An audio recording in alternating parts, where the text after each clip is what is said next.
ओम नमो भगवते वासुदेवाय नमः। सत्यनारायण व्रत हिंदू धर्म में एक अत्यंत शुभ और मंगलकारी व्रत माना जाता है। ये व्रत विशेष रूप से पूर्णिमा तिथि को किया जाता है, लेकिन इसे किसी भी शुभ दिन किया जा सकता है। इस व्रत में भगवान सत्यनारायण की पूजा और कथा का पाठ किया जाता है। ऐसा माना जाता है कि इस व्रत को करने से जीवन में सुख, समृद्धि, शांति और मनोकामनाओं की पूर्ति होती है। यह व्रत भगवान विष्णु को समर्पित होता है, जिससे उनके आशीर्वाद से सभी इच्छाएं पूर्ण होती हैं। सत्यनारायण व्रत करने से घर में सुख शांति बनी रहती है और आर्थिक समृद्धि आती है। जो भी व्यक्ति इस व्रत को करता है, उसके जीवन की सभी समस्याएं धीरे धीरे समाप्त हो जाती हैं। इस व्रत को करने से व्यक्ति के पूर्व जन्म और इस जन्म के पाप नष्ट होते हैं और उसे मोक्ष की प्राप्ति होती है। जिन व्यक्तियों को विवाह या संतान प्राप्ति में समस्या हो रही हो, उनके लिए यह व्रत अत्यंत फलदायी माना जाता है। इस व्रत को करने से शारीरिक और मानसिक स्वास्थ्य में सुधार होता है और व्यक्ति निरोगी रहता है। सत्यनारायण व्रत करने से परिवार में आपसी प्रेम और सौहार्द बना रहता है। सत्यनारायण व्रत करने के लिए प्रातः स्नान कर स्वच्छ वस्त्र धारण करें और व्रत का संकल्प लें। पूजा के लिए एक स्वच्छ स्थान पर चौकी रखकर उस पर भगवान सत्यनारायण की मूर्ति या चित्र स्थापित करें। धूप, दीप, फूल, पंचामृत, तुलसी दल और प्रसाद अर्पित करें। सत्यनारायण कथा के 5 अध्यायों को विधि पूर्वक पाठ करें और श्रवण करें। भगवान सत्यनारायण की आरती करें और प्रसाद का वितरण करें। पूजा के बाद ब्राह्मणों को भोजन कराएं और यथासंभव दान करें। पूजा के बाद स्वयं भी प्रसाद ग्रहण करें और व्रत का समापन करें। सत्यनारायण व्रत किसी भी शुभ अवसर पर किया जा सकता है, जैसे कि पूर्णिमा तिथि सबसे शुभ मानी गई है। इसके अलावा अक्षय तृतीया, गुरुवार को, दीपावली में, होली, जन्माष्टमी, नव वर्ष आदि विशेष पर्वों पर या फिर गृह प्रवेश के समय, विवाह के समय, संतान जन्म, व्यापार प्रारंभ करने के लिए, परीक्षा आदि शुभ कार्यों के पहले इस व्रत को करने के विशेष फल प्राप्त होते हैं। पूर्णिमा पर सत्यनारायण भगवान के व्रत का विशेष महत्व है। इस व्रत को करने से व्यक्ति के जीवन में सुख, शांति, समृद्धि और सफलता आती है। जो भी व्यक्ति श्रद्धा और भक्ति भाव से इस व्रत को करता है, उसे भगवान सत्यनारायण की कृपा प्राप्त होती है और उसके सभी कष्ट समाप्त हो जाते हैं। तो अभी सुनते हैं श्री सत्यनारायण भगवान की व्रत कथा। ऋषियों ने सूत जी से पूछा, महामुनि, किस व्रत या तप से अभीष्ट फल की प्राप्ति होती है? हम सुनना चाहते हैं, कृपया बताइए। सूत जी बोले, देवर्षि नारद ने यही बात भगवान कमलाकांत से पूछी थी। उन्होंने जो उसका उत्तर दिया था, उसी को आप सुनिए। एक दिन दूसरों पर अनुग्रह करने वाले योगी नारद जी विविध लोकों में घूमते हुए मृत्यु लोक में आए। उन्होंने देखा, यहाँ के सभी मनुष्य भांति भांति के दुखों से पीड़ित हैं और अपने अपने कर्म के फल स्वरूप विविध योनियों में जन्म लेकर कलेश पा रहे हैं। वे सोचने लगे, किस उपाय से इनका दुख निश्चित रूप से दूर हो सकता है। मन ही मन इस प्रकार सोचकर वे विष्णु लोक में गए और वहां जाकर उन्होंने शंख, चक्र, गदा, पद्मधारी, वनमाला से विभूषित शुक्ल वर्ण चतुर्भुज देव देवेश्वर भगवान नारायण को देखकर कुछ कहना चाहा। नारद जी बोले, आप मन और वाणी से अतीत अनंत शक्ति हैं, आदि मध्य और अंत से रहित हैं, निर्गुण है, गुणात्मा है, सबके आदिभूत है और भक्तों के दुख का नाश करने वाले हैं। आपको नमस्कार है। भगवान विष्णु ने नारद का स्तवन सुनकर उत्तर दिया। श्री भगवान बोले, महाभाग, तुम किस लिए यहाँ आए हो और तुम्हारे मन में क्या अभिलाषा है? बताओ, मैं तुम्हारी सब बातों का उत्तर दूंगा। नारद जी बोले, मृत्यु लोक में मनुष्य पाप कर्म वश विविध योनियों में जन्म लेकर नाना प्रकार से कलेश पा रहे हैं और अपने अपने पापों का फल भोग रहे हैं। हे नाथ, उनके वे सारे कलेश सहज में ही कैसे दूर हो सकते हैं? यदि मुझ पर आपकी कृपा है तो वह उपाय मुझे बताइए, उसी को सुनने की मेरी इच्छा है। श्री भगवान ने कहा, वत्स, लोगों के प्रति अनुग्रहकामी होकर तुमने बड़ी अच्छी बात पूछी है, जिसके करने से मनुष्य मोह से मुक्त होता है। वही मैं तुमसे कह रहा हूँ, सुनो। एक अत्यंत पवित्र व्रत है जो स्वर्ग या पृथ्वी पर अति दुर्लभ है। मैं स्नेहवश हे विप्र आज उसी को प्रकट कर रहा हूँ। इस व्रत का नाम सत्यनारायण व्रत है। इसको भली भांति विधान पूर्वक बतलाता हूँ। इस व्रत का सम्यक रूप से अनुष्ठान किए जाने पर इस लोक में सुख भोग कर मनुष्य परलोक में मोक्ष को प्राप्त करता है। भगवान की इस बात को सुनकर नारद जी ने फिर कहा, इस व्रत का क्या फल है, इसकी क्या विधि है और किसने ये व्रत किया था तथा कब किया था, ये सब विस्तार पूर्वक बतलाइए। श्री भगवान बोले, इस व्रत से दुख शोक आदि का नाश होता है, धन धान्य की वृद्धि होती है और यह व्रत सौभाग्य संतति तथा सर्वत्र विजय प्रदान करता है। मनुष्य भक्ति श्रद्धा के साथ जिस किसी दिन ये व्रत कर सकता है, परंतु सत्यनारायण देव निशामुख अर्थात संध्या के समय पूजे जाने पर संतुष्ट होते हैं।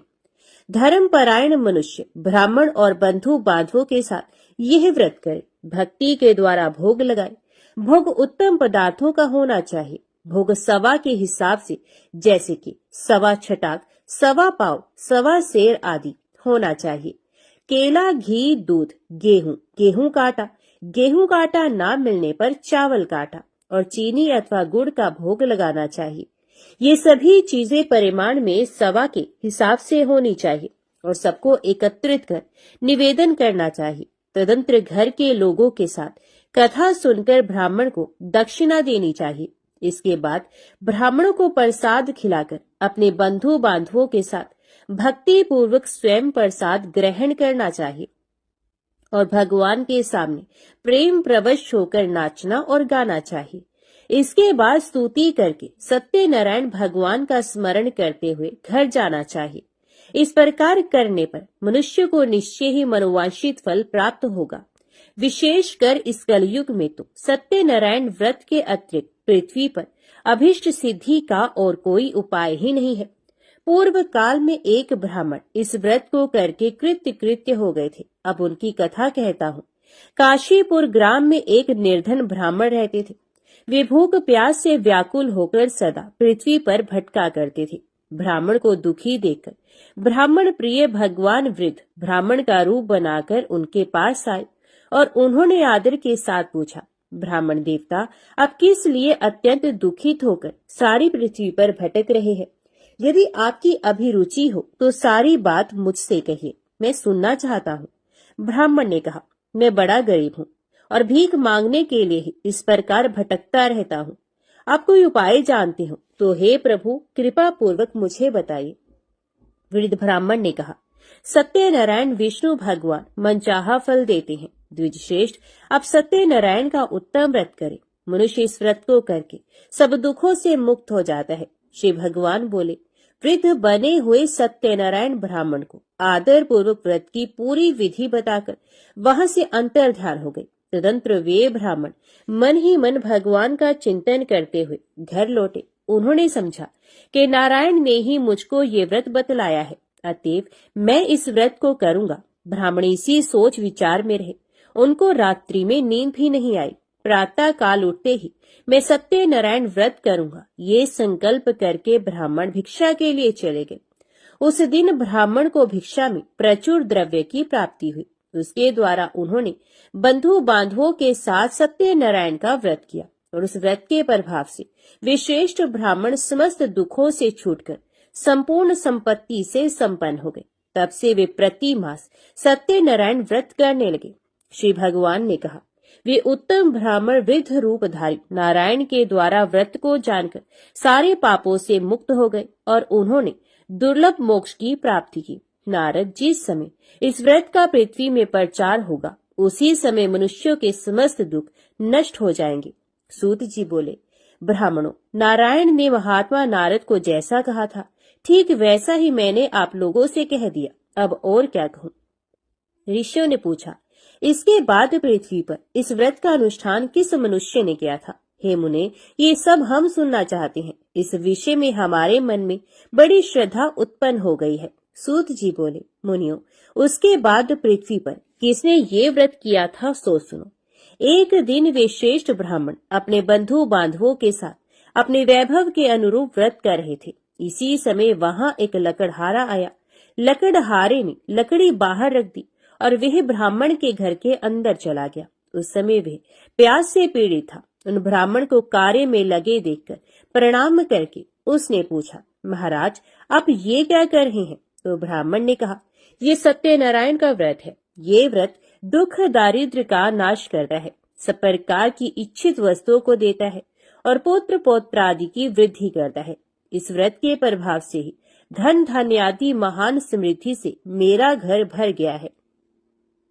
ब्राह्मणों की इस बात को सुनकर लकड़हारे को बड़ा हर्ष हुआ। वे जल पीकर और प्रसाद लेकर स्थिर मन से सत्यनारायण देव का चिंतन करता हुआ नगर में गया। उसने मन ही मन कहा कि आज लकड़ियों के बेचने पर जो कुछ मिलेगा उसी के द्वारा मैं सत्यदेव का उत्तम व्रत करूंगा। इस प्रकार मन में विचार कर वे लकड़ियों के बोझ को सर पर उठा के नगर में धनियों के रमणीय स्थान में पहुंचा।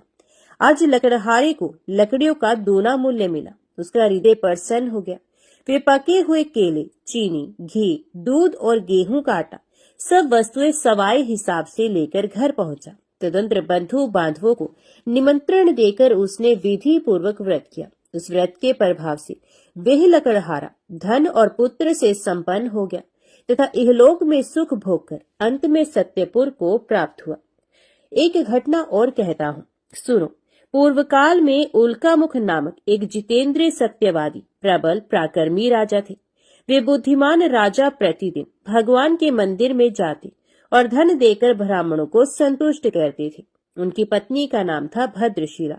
वे सरोज वदना, परमुग्धा और पति परायणा स्त्री थी। राजा रानी के साथ समुद्र के तीर पर जाकर सत्यनारायण का व्रत किया करते थे। एक दिन जब राजा व्रत कर रहे थे, एक साधु नामक वणिक वहां आया। वे व्यापार के लिए नाना प्रकार के रत्न आदि पदार्थों को नौका में भरकर लाया था। वणिक समुद्र के किनारे नाव को खड़ी करके तट के ऊपर आया और व्रत करते हुए राजा को देखकर उसने विनय पूर्वक पूछा। साधु ने कहा, राजन, भक्ति युक्त चित्त से आप ये क्या अनुष्ठान कर रहे हैं? इस समय मेरी इसे जानने की इच्छा है, अतएव आप समझाकर कहें। राजा बोले, साधु, मैं अपने बंधु बांधवों के साथ अतुलनीय तेज युक्त भगवान विष्णु की पूजा कर रहा हूँ। मेरा यह व्रत पुत्र आदि की प्राप्ति के लिए है। तदंतर साधु ने राजा को आदर पूर्वक प्रणाम करके कहा, राजन, इस व्रत की सांगोपांग विधि आप मुझे बताएं, क्योंकि मैं भी ये व्रत करूंगा। मेरे भी संतान नहीं, इस व्रत से मुझे निश्चय ही संतान की प्राप्ति होगी। इतना कहकर वणिक ने उन राजा से व्रत की विधि अच्छी तरह पूछकर वहां से प्रस्थान किया और अपने वाणिज्य का काम पूरा करके वे आनंद के साथ घर लौटा। कुछ ही दिनों के बाद उसकी पतिव्रता पत्नी गर्भवती हुई और समय पर उसने एक अति सुंदर कन्या को जन्म दिया। कन्या शुक्ल पक्ष के चंद्रमा की भांति दिनों दिन बढ़ने लगी। वणिक ने उसका जात कर्म आदि संस्कार करवाकर उसका नाम रखा कलावती। तदंतर वणिक पत्नी लीलावती ने मधुर वचनों में पति से कहा, स्वामी, अपने पूर्व में जो सत्यनारायण व्रत करने की प्रतिज्ञा की थी उसे अब पूरी क्यों नहीं कर रहे हैं? तो साधु ने उत्तर दिया, प्रिय, मैं कलावती के विवाह के समय सत्यनारायण का व्रत करूंगा। पत्नी को इस प्रकार आश्वासन देकर साधु वणिक समुद्र के तट की ओर चला गया। इधर पिता के घर में कलावती बढ़ने लगी। इसके बाद धर्म के जानने वाले पिता ने जब अपनी पुत्री को विवाह के योग्य देखा, तब अपने बंधु बांधवों से परामर्श करके साधु ने वर ढूंढने के लिए दूत को भेजा। दूत साधु का आदेश पाकर कांचन नगर गया और वहां कलावती के योग्य एक उत्तम वर की खोज करके वहां से उस वणिक पुत्र को साथ लेकर लौट आया। साधु वणिक को सुंदर और सद्गुणी वणिक कुमार को देखकर बड़ा प्रसन्न हुआ और अपनी जाति बंधुओं के साथ मिलकर प्रसन्नता पूर्वक यथाविधि अपनी कन्या को उसको अर्पण कर दिया। दुर्भाग्यवश कलावती के विवाह के समय भी वणिक उस उत्तम व्रत की बात भूल गया। इससे भगवान उस पर रुष्ट हो गए। कुछ दिनों के बाद वह व्यापार में निपुण वणिक अपने श्रीमान जमाता को साथ लेकर व्यापार के लिए बाहर गया और राजा चंद्रकेतु के राज्य में समुद्र के समीप रमणीय रतनसार नगर में जा पहुंचा। वहां एक पुरी बनाकर वे अपना व्यापार करने लगा। उसी समय प्रभु सत्यनारायण ने साधु को मिथ्यावादी जानकर उसे शाप देते हुए कहा, आज से कुछ ही दिनों में यही तुम दुख को प्राप्त होगे। इधर उसी दिन एक चोर ने राजमहल में धन चुराया। चोर धन को लेकर साधु के मकान के बगल के रास्ते से जा रहा था। उसने घूमकर पीछे की ओर देखा। राजा के दूत उसके पीछे पीछे दौड़ रहे थे। वे डर गया और चुराए हुए धन को वहीं छोड़कर जल्दी से भाग गया। दूतों ने आकर देखा, साधु वणिक के घर के पास राजा का धन पड़ा है। तब उन्होंने जमाता के साथ साधु को पकड़ लिया और उन्हें बांधकर प्रसन्न मन से तुरंत राजा के समीप ले जाकर कहा, प्रभु, दोनों चोर पकड़कर आ गए हैं। इनको देखिए और आज्ञा दीजिए कि क्या किया जाए। तत्पश्चात राजा की आज्ञा से दूतों ने दोनों वणिकों को अच्छी तरह बांधकर बड़े कठिन कारागार में डाल दिया। उसी समय उनके संबंध में कोई भी विचार नहीं किया गया। उन दोनों ने बहुत कुछ कहा, परंतु सत्यनारायण देव की माया से किसी ने उनकी एक भी नहीं सुनी। इसके बाद राजा चंद्रकेतु ने उनकी सारी धन संपत्ति छीन ली। इधर सत्यदेव के शाप से घर में लीलावती और कलावती पर भी दुख आ पड़ा। घर में जो भी कुछ था, धन संपत्ति थी, चोरों ने सारी चोरी कर ली। लीलावती मानसिक और शारीरिक व्याधि से तथा भूख प्यास से पीड़ित हो दाने दाने की चिंता में नगर में घर घर भटकने लगी। इस प्रकार कलावती भी प्रतिदिन अन्न के लिए भटकने लगी। एक दिन भूख से व्याकुल कलावती घर से निकलकर किसी ब्राह्मण के घर पहुंची। उसने देखा वहां सत्यनारायण का व्रत हो रहा है। वे वहां बैठ गई और कथा सुनकर उसने भगवान से मनोरथ पूर्ति के लिए प्रार्थना की। इसके बाद प्रसाद लेकर उसी रात को वे अपने घर लौट आई। लीलावती ने कन्या को बहुत डांट कर कहा, बेटी, तू इतनी रात तक कहाँ थी? तेरे मन में क्या है? तो कलावती ने उत्तर दिया, माता, ब्राह्मण के घर सत्यनारायण भगवान का व्रत है, मैं उसी को देख रही थी। सत्यनारायण का व्रत मनोरथ पूर्ण करने वाला है। कन्या की ये बात सुनकर लीलावती व्रत करने को तैयार हुई और उस साधु पत्नी ने अपने सुहृद बंधुओं के साथ सत्यनारायण व्रत किया। मेरे स्वामी और जमाता शीघ्र घर लौट आए। सत्यनारायण देव से उसने बार बार इस वर के लिए प्रार्थना की और कहा, प्रभु, मेरे पति और दामाद का अपराध क्षमा कीजिए। वणिक पत्नी के व्रत से प्रभु सत्यनारायण प्रसन्न हो गए और उन्होंने श्रेष्ठ राजा चंद्रकेतु को स्वप्न में दर्शन देकर कहा, राजन, सवेरा होते ही दोनों वणिकों को छोड़ देना और उनका जो धन छीना है उसे दोगुना उन्हें दे देना, नहीं तो मैं राज्य, धन और पुत्र के साथ तुम्हारा विनाश कर दूंगा। राजा को इतना कहकर प्रभु अंतर ध्यान हो गए। प्रातः काल होते ही राजा सभा में गए और स्वजनों के साथ वहां बैठकर उन्होंने दूतों को आज्ञा दी कि अभी जाकर दोनों बंदी महाजनों को तुरंत कैद से छोड़ दो। राजा की आज्ञा पाकर दूतों ने दोनों महाजनों को मुक्त कर दिया और उन्हें साथ लेकर विनय पूर्वक राजा से कहा, दोनों वणिकों की हथकड़ी बेड़ी खोलकर हम उन्हें यहाँ ले आए हैं। इसी समय उन दोनों के मन में पुरानी बात का स्मरण हुआ और भगवान सत्यनारायण की महिमा को याद करके वे विस्मय और भय से विवल हो गए। उन्होंने राजा चंद्रकेतु को प्रणाम किया। राजा ने भी उनको देखकर आदर पूर्वक कहा, देवात, तुम्हें ये महान कष्ट भोगना पड़ा, अब तुम्हें कोई भय नहीं, तुम मुक्त हो, जाओ शोर करा लो। तदंतर श्रीमान राजा चंद्रकेतु ने सोने और रत्नों से बने हुए गहनों के द्वारा दोनों वणिकों को अलंकृत किया। बड़ी मीठी वाणी से उनको अति सुख पहुंचाया और छीने हुए धन से दोगुना धन देकर उनसे कहा, साधु, अपने घर चले जाओ। साधु ने राजा को प्रणाम करके कहा, आपकी कृपा से मैं घर जाने में समर्थ हो सका हूँ। उस समय साधु ने मंगलाचार करते हुए यात्रा की, ब्राह्मणों को धन का दान किया और अपने नगर की ओर दोनों चले गए। कुछ ही दूर आगे बढ़ने पर प्रभु सत्यनारायण ने दंडी की वेश में आकर उनसे पूछा, बताओ तो तुम्हारी नाव में क्या है? तो महाजन ने परमत से होकर बड़ी अवहेलना के साथ हंसी उड़ाते हुए कहा, दंडी, क्यों पूछ रहे हो? तुम्हें रुपए चाहिए क्या? मेरी नाव में तो लता पत्र भरे हैं। दंडी के वेश में आए हुए भगवान सत्यनारायण ने साधु के निष्ठुर वचन सुनकर कहा, तुम्हारे वचन सत्य हो। और ये कहकर वे तुरंत वहां से चले गए। दंडी के कुछ दूर चले जाने पर साधु भी समुद्र के किनारे पहुंचा और नित्य क्रियादि करके नाव पर गया तो देखा नाव में लता पत्र भरे पड़े हैं। ये देखकर उसे बड़ा विस्मय हुआ और वे मूर्छित होकर पृथ्वी पर गिर पड़ा। थोड़ी देर के बाद चेत होने पर वे बड़ी चिंता में डूब गया। श्वशुर की ये दशा देखकर जमाता ने उनसे कहा, आप किस लिए शोक कर रहे हैं? ये सब दंडी के शाप का फल है। वे सब कुछ करने में समर्थ है, वे ही हरता, वे ही करता है, इसमें कोई संदेह नहीं। हम लोग उन्हीं की शरण ले तो हमारा मनोरथ पूर्ण हो जाएगा। जमाता की ये बात सुनकर साधु दौड़कर दंडी के पास पहुंचा और उनके दर्शन करके भक्ति पूर्वक नमस्कार कर उनसे बोला, मैं बड़ा दुरात्मा हूँ। आपकी माया से मुग्ध होकर मैंने जो कुछ कह दिया है उसके लिए क्षमा करें।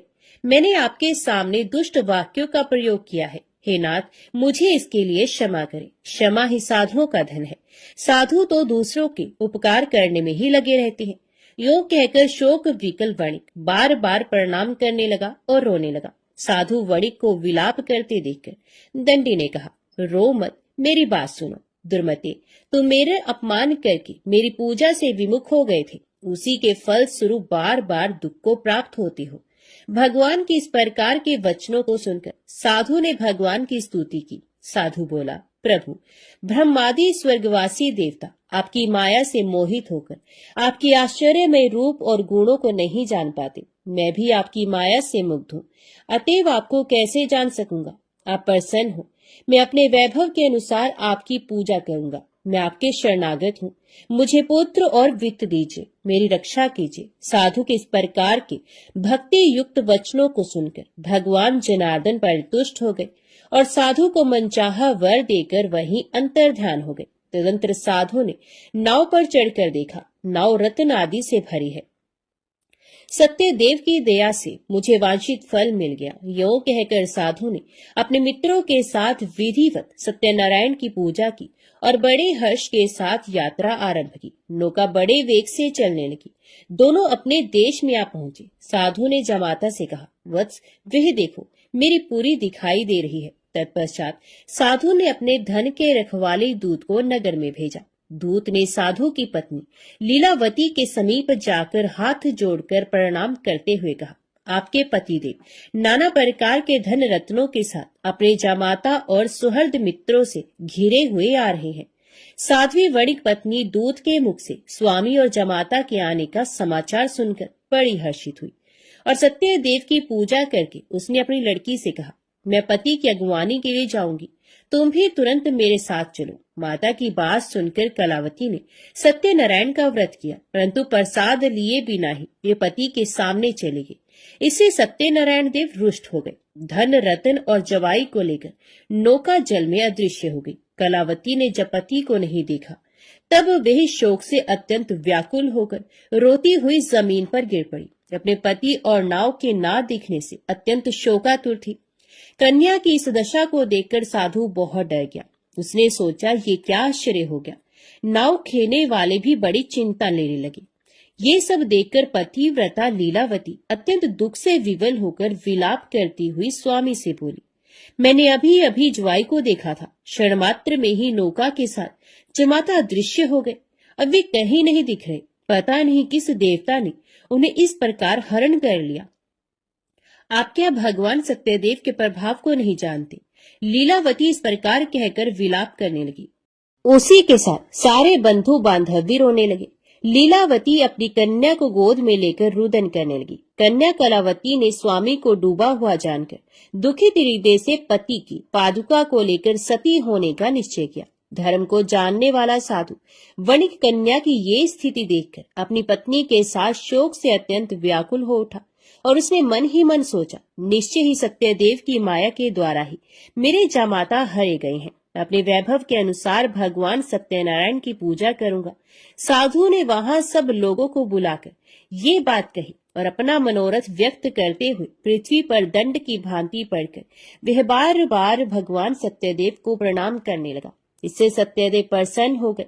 उन्होंने आकाश से ही साधु के प्रति कहा, साधु, तुम्हारी कन्या मेरे भोग का तिरस्कार करके पति को देखने के लिए आ गई, इसलिए इसका पति अदृश्य हो गया। अब वे घर जाए, प्रसाद लेकर लौट कर आए, तब अवश्य उसे स्वामी का सुख प्राप्त होगा, इसमें कोई संदेह नहीं। वणिक नंदनी कलावती ने गंगन मंडल में ये प्राण दान करने वाली वाणी सुनी और सुनकर तुरंत ही वे घर चले गए। वहां जाकर उसने प्रसाद लिया। तदंतर वे जब लौटकर आई तब अपने पति को, नाव को और समस्त बंधुओं को देखकर अत्यंत सुखी हुई। उसने पिता से कहा, पिताजी आइए हम लोग घर चले, अब देर क्यों कर रहे हैं। कन्या की इस बात को सुनकर वणिक प्रसन्न हो गया और विधि विधान के साथ भगवान सत्यनारायण की पूजा करके धन रतन और बंधुओं के साथ वे अपने घर पहुंचा। तदंतर प्रत्येक संक्रांति और पूर्णिमा को यथा विधि सत्यनारायण की पूजा करता हुआ वे इस लोक में सुखी होकर अंत में सत्यपुर को प्राप्त हो गया। सूत जी बोले, श्रेष्ठ मुनियों, एक उपाख्यान और सुनिए। पूर्व काल में वंशध्वज नामक एक प्रजा पालन में तत्पर राजा थे। उन्होंने सत्यदेव के प्रसाद का परित्याग किया था, इसलिए वे दुख को प्राप्त हुए। एक दिन राजा ने वन में जाकर विविध प्रकार के मृगों का शिकार किया। फिर जब विश्राम के लिए वे बरगद के वृक्ष के नीचे आए तब उन्होंने देखा ग्वाले लोग बड़े संतुष्ट मन से मित्रों को साथ लेकर भक्ति पूर्वक भगवान सत्यनारायण देव की पूजा कर रहे हैं। राजा ने सत्यनारायण की पूजा होती देखी, पर घमंड के कारण ना तो वे वहां गए न प्रणाम ही किया। ग्वाले राजा के पास प्रसाद रखाए और पूजा की जगह आकर प्रसाद लेकर अपने घरों को चले गए। राजा ने प्रसाद नहीं लिया, इसलिए वे बड़े दुख में पड़े। उनके 100 पुत्र मर गए, धन धान्य आदि समस्त संपत्ति नष्ट हो गई। तब उन्होंने सोचा, सत्यदेव ने ही मेरा सब कुछ नष्ट कर दिया है, इसलिए जिस स्थान पर ग्वाले पूजा कर रहे हैं मैं वहां जाऊंगा। राजा ने मन ही मन ऐसा निश्चय किया और ग्वालों के पास जाकर उनके साथ भक्ति श्रद्धा पूर्वक यथाविधि सत्यदेव की पूजा की। तब सत्यदेव की कृपा से वे धन पुत्रादि से संपन्न हो गए और इस लोक में सुख भोग कर अंत में विष्णुपुर में जा पहुंचे। जो मनुष्य इस परम दुर्लभ सत्यनारायण व्रत का आचरण करता है, भुक्ति मुक्ति दायिनी इस पवित्र कथा का श्रवण करता है, वे भगवान सत्यदेव के प्रसाद से धन धान्य आदि समृद्धि को प्राप्त होता है। इसे दृढ़ धन पाता है, बंधी बंधन से छूटता है, भयभीत भय से छुटकारा पाता है और मनुष्य इस लोक में मनोवांछित फल को पाकर अंत में सत्यपुर में गमन करता है। यही सत्य है, इसमें संदेह नहीं है। ब्राह्मणों, आप लोगों को मैंने श्री सत्यनारायण व्रत कथा सुनाई। ये व्रत को आचरण करके मनुष्य सारे दुखों से छूट जाता है। कलिकाल में सत्य पूजा महान फल देने वाली है। इन देव को कोई सत्यनारायण कहते हैं और कोई सत्यदेव कहते हैं। ये नाना रूप धारण करके सबके मनोरथ को प्रदान करते हैं। ये सनातन सत्यदेव कलयुग में सत्य व्रत के रूप में अवतीर्ण होंगे। श्रेष्ठ मुनियों, जो मनुष्य नित्य इसका पाठ या श्रवण करता है, सत्यदेव के प्रसाद से उसके सारे पाप नष्ट हो जाते हैं। सब प्रेम से बोलो, श्री सत्यनारायण भगवान की जय। आइए अब सुनते हैं श्री सत्यनारायण भगवान की आरती। जय लक्ष्मी रमणा स्वामी, जय लक्ष्मी रमणा, सत्यनारायण स्वामी जन पातक हरणा। ओम जय लक्ष्मी रमणा। रतन जड़ित सिंहासन अद्भुत शविराजे, नारद करत निराजन घंटावन बाजे। ओम जय लक्ष्मी रमणा। प्रगट भय कलिकारण द्विज को दर्श दियो, बूढ़ो ब्राह्मण बन कर कंचन महल कियो। ओम जय लक्ष्मी रमणा। दुर्बल भील कठारो जिन पर कृपा करी, चंद्रचूड़ एक राजा तिन की विपत्ति हरी। ओम जय लक्ष्मी रमणा।